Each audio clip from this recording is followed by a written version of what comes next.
Halo anak-anak Indonesia, anak-anak yang baik, anak-anak yang cerdas, anak-anak yang pintar. Bapak ucapkan selamat pagi, selamat siang, selamat sore, ataupun selamat malam bagi siapa saja yang baru mengklik video ini. Bapak ucapkan selamat datang di channel saya, channel Sudizaro Main Deva. Baiklah anak-anak, sebelum kita akan melanjutkan pembelajaran kita pada pertemuan kali ini, terlebih dahulu kita berdoa sesuai dengan ajaran agama dan kepercayaan kita masing-masing. Berdoa dimulai. Berdoa selesai. Pada pertemuan kali ini anak-anak kita akan belajar di kelas 6 ya, di tema 3 tokoh dan penemuan, subtema 3 ayo menjadi penemu. Pembelajaran yang ke-6. Jadi ini anak-anak pembelajaran kita yang terakhir di tema 3 ya. Jadi orang percaya kalian bisa memahami semua. Nah, bagi yang belum ya melihat video-video pembelajaran sebelumnya, silakan lihat mulai dari tema 1, tema 2 sampai dengan tema 3 ini. Ada subtema 1, subtema 2 dan subtema 3. Baiklah, langsung kita teruskan aja pembelajaran kita pada hari ini. Ayo kita mulai dengan penuh semangat. Tahukah kamu bahwa untuk menjadi seorang penemu kita perlu memiliki badan yang sehat, jiwa yang kuat, mensana incorpore sano. Ayo melatih kebugaran kita.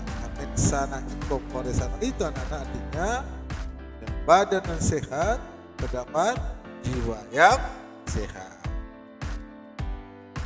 Sebelum berolahraga, baca informasi berikut untuk memperkaya pengetahuanmu tentang para penemu beberapa cabang olahraga. Ini anak-anak tentang sejarah penemuan bola voli. Permainan bola voli telah dikenal sejak abad ke-6 Romawi. Kemudian permainan ini diperkenalkan di Jerman pada tahun 1893 dengan nama Fußball. 2 tahun kemudian olahraga ini diciptakan William G. Morgan pada tahun 1895. William G. Morgan adalah direktur YMCA atau Young Men's Christian Association di kota Holyoke, negara bagian Massachusetts, Amerika Serikat. Coba permainan semacamnya yang diberi nama Minonet. Dasar yang digunakan permainan Minonet adalah memukul bola hilir mudik di udara. Maka permainan Minonet kemudian diubah menjadi bola voli. Voli masuk ke Indonesia pada tahun 1928 di masa penjajahan Belanda. Bayangkan anak-anak, seandainya Tuhan tidak memberi karunia akal dan kecerdasan bagi mereka. Dan apa yang terjadi anak-anak jika ada tegukan sampai dengan saat ini? Kemungkinan kita seperti zaman kuno, zaman dulu, jadi dikasihkan dengan jadul ya, tidak tahu apa-apa. Sekarang mari kita cermati kembali kisah perjuangan Bapak Habibie. Apa saja penemuan Habibie yang diakui oleh dunia internasional? Nah, ini anak-anak ya, kembali kita pelajari pada pembelajaran sebelumnya, yaitu penemuan teori-teori pesawat terbang seperti Habibie Factor, Habibie Theorem, dan Habibie Ketok. Sikap apa yang dimiliki Habibie sejak beliau kanak-kanak hingga saat ini? Disiplin, kerja keras, serta memiliki semangat dan tekad yang tinggi anak-anak. Itu yang dimiliki Habibie. Jadi anak-anak juga harus disiplin ya, bekerja keras, Bekerja keras itu berusaha seperti belajar dan tentu disertai semangat dan tekad yang tinggi. Apa yang dilakukan Habibie untuk menunjukkan sikap cinta tanah airnya? Anak-anak seorang yang sangat mencintai tanah airnya, yaitu tanah air Indonesia. Yang dilakukan Habibie anak-anak atau Bapak B.J. Habibie ini yaitu mengharumkan nama Indonesia lewat penemuan-penemuannya, menjadi penasihat pemerintah di bidang teknologi pesawat terbang, jadi Menteri Negara Riset dan Teknologi, hingga menjadi Wakil Presiden dan Presiden Republik Indonesia ke-3. Dan mendirikan industri pesawat untuk kepentingan militer. Itu anak-anak tentang rangkaian tentang Bapak B.J. Habibie. Sekarang gambarlah satu rangkaian listrik gabungan dengan memperhatikan kriteria berikut. 1. Gunakan 3 buah sekelar dan 6 buah lampu. Jika sekelar 1 dinyalakan, maka ada 2 lampu menyala. Jika sekelar 2 dinyalakan, maka akan ada 1 lampu yang menyala. Jika sekelar 3 dinyalakan, maka ada 3 lampu. Ini anak-anak nanti digambarkan penggunaannya. Di sini Bapak ada gambarnya seperti ini ya. Tadi gunakan 3 buah sekelar. Ini 1, 2, 3 ya. Lalu 6 buah volham. 1, 2, 3, 4, 5, 6. Lalu jika sekelar 1 ya dimatiin, maka lampu sekelar 2 mati. Jadi ini rangkaian apa anak-anak? Rangkaian para dan begitu seterusnya anak-anaknya. Jadi anak-anak buat gambarnya ya, tidak mesti seperti ini, mungkin ada beda kadang buatnya, tidak masalah. Jadi ya kita sekelar lampu, jika sekelar 1 digunakan, maka ada 2 lampu yang menyala dan seterusnya. Anak-anaknya, ceritakan pengalamanmu saat melakukan tanggung jawab terhadap hak dan kewajiban. Perhatikan penggunaan kosa kata baku dan kalimat efektif. Ya.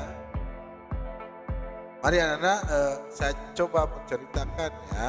Ceritakan 2 cerita tentang pengalaman dan tanggung jawab dalam hak dan kewajiban. Ini cerita saya dulu waktu kecil, bisa dibilang begitulah ya. Saat saya di kelas 5, saya sering bermain di luar rumah. Saya biasa bermain di rumah Hendra, teman dekat saya. Karena terlalu sering bermain, saya selalu dimarahi ibu karena tidak membantunya untuk mengurusi pekerjaan rumah.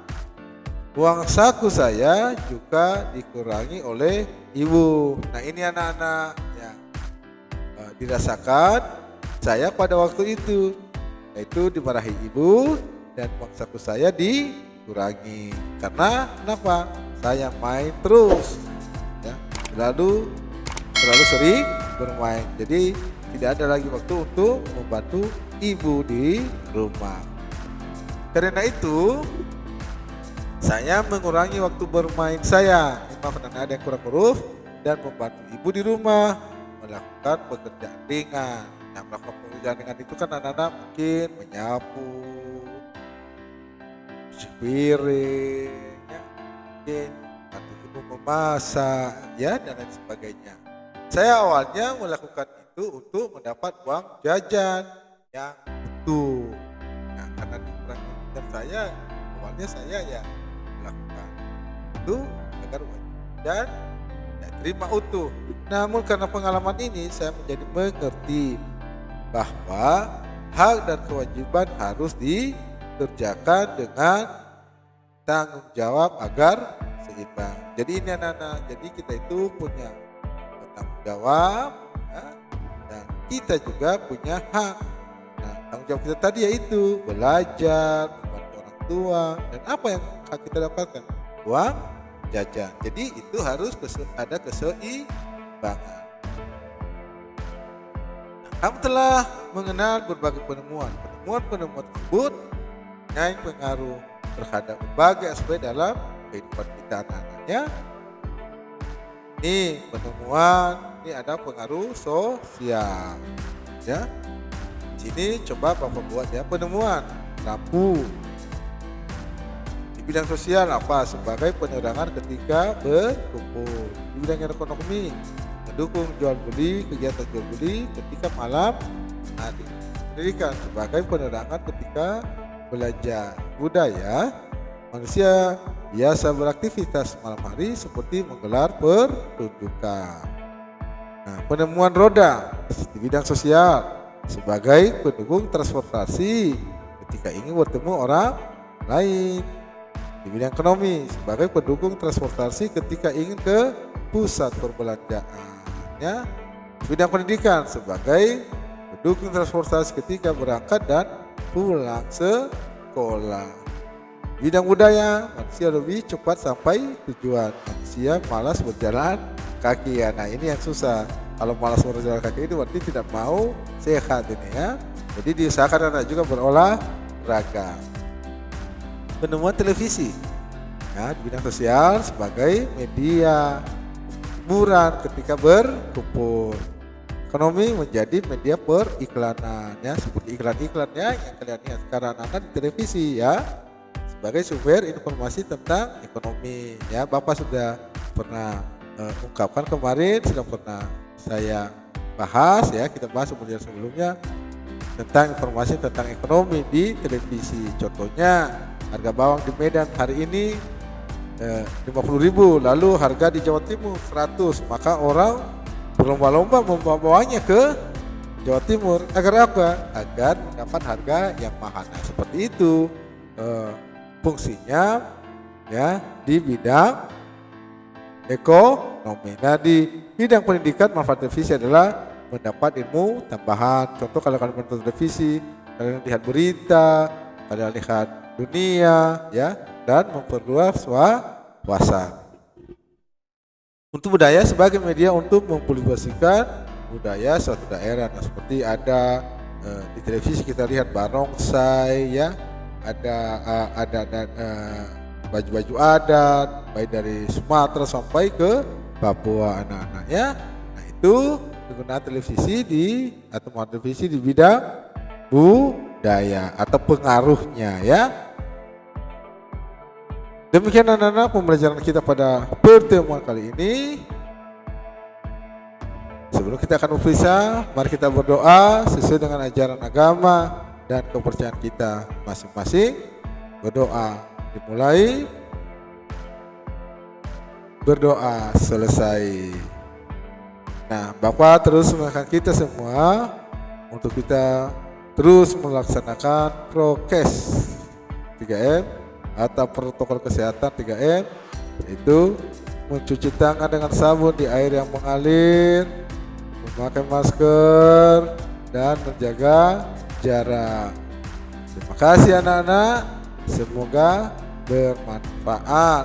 Segala kekurangan, kelemahan, Bapak minta maaf, dan sampai bertemu pada pembelajaran selanjutnya. Tuhan memberkati.